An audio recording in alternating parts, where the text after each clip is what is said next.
Assalamualaikum, alam niyo bang may pangyayari ngayon dito sa Pakistan na talaga namang trending, pinag-uusapan, super viral siya in all over Pakistan in different social media platforms, especially in TikTok, na isang American lady from New York, USA. You are welcome at Chipa headquarter. I am social worker Ramzan Chipa. Assalamualaikum. Walaikum assalam. How are you? I'm good. I got a Please come on, please. So last year, October 2024, si Mies Onaija Andrew Robinson, ang complete name niya, 33 years old na may 4 na anak from New York, USA, ay pumunta dito sa Karachi, Pakistan para sa ganun ay i-meet niya personally ang kanyang online partner na isang Pakistani teenager kasi 19 years old lamang. Ang pangalan niya ay Nidal Ahmed Memun. So ito na ngayon ang nangyari. Nung magkita sila, nagulat si Pakistani guy pati yung buong pamilya niya kasi ibang-iba ang itsura ni Onaija Robinson. Yun pala dati when they're having a video call is gumagamit siya ng filter.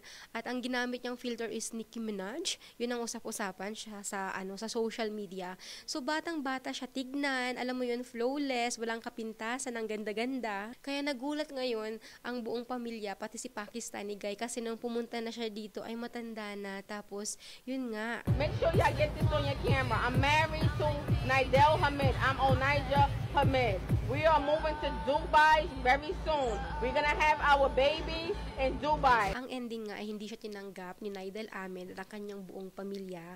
At ang sabi nila ay niloko daw sila ni Onaija Robinson. Pero si American lady ay hindi siya bumalik ng USA kaagad. Nag-stay pa siya dito sa Pakistan hanggang sa na-expired na yung kanyang visa. May mga nakapansin sa kanyang mga Pakistani, mga individual kasi for sure ibang lahi and at the same time madaldal din naman talaga siya. So tinanong kung ano yung nangyari, kunento naman hanggang sa kumalat na yung kanyang video sa mga social media. This is a nice hotel. She's the owner right here.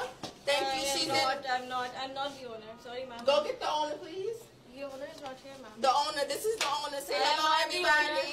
This is the owner. Say hello. She's very shy. Don't worry about it. She's very shy. Madaming tumulong sa kanya, mga nagmagandang loob, hanggang sa umabot na rin sa mga government official, sa mga NGO, napapansin na siya ng lahat, and mas lalo pa siyang nag-trending kasi yung mga sagutan niya, yung mga statement niya tuwing may mga press conference, pag may mga interview sa kanya, ang dami niyang demand. Plan is to reconstruct this whole country, okay? I'm asking for 100K or more. I need 20K by this week, okay, in my pockets, in cash, okay? That's a demand to the government.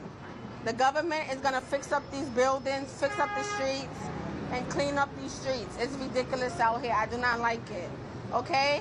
I would love for you guys to please understand. I'm not talking unless y'all giving me land and 2,000 or more every week. You hear me?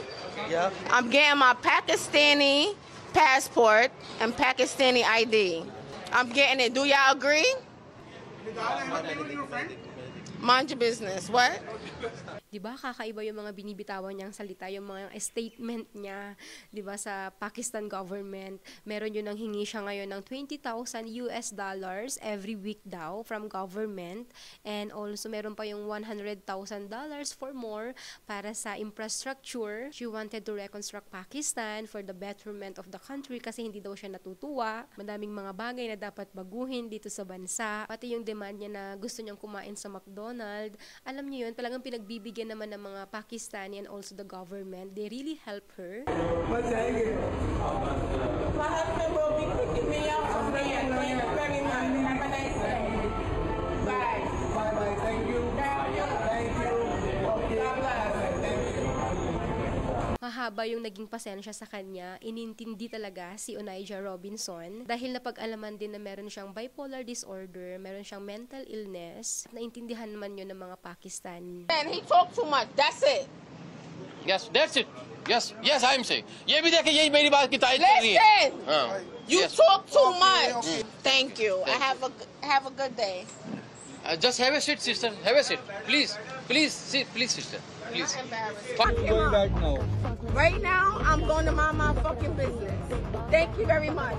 Have a nice day. Clear the way. Yung mga pabalang niya na sagot, yung mga bad words na nabibitawan niya, talagang hindi naman na binigyan pansin masyado ng mga Pakistani dahil naintindihan nga yung sitwasyon niya. Yung expired na visa niya inayos din, binigyan siya ngayon ng humanitarian visa. Nag-request na rin siya ngayon ng ticket pabalik ng USA and of course, tutulungan siya ng Pakistan.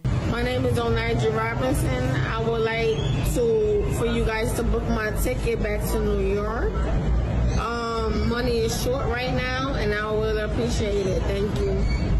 Kaya ito nangyari kay Onaija Andrew Robinson dito sa Pakistan ay umagaw ng madaming attention, hindi lang sa mga Pakistani kundi sa iba't ibang lahi na rin. Madaming mga nag-comment ng hindi magaganda sa kanya, madaming mga nag-create ng memes, pero madami din talaga ang naka-appreciate sa mga Pakistani at sa bansang Pakistan kung paano nila trinato itong si Onaija Andrew Robinson. Na talagang tinulungan siya, they really accommodate her, provide everything they can para sa kanya. And honestly, this is one of the things I'm really proud and also like Pakistani people and also Pakistan.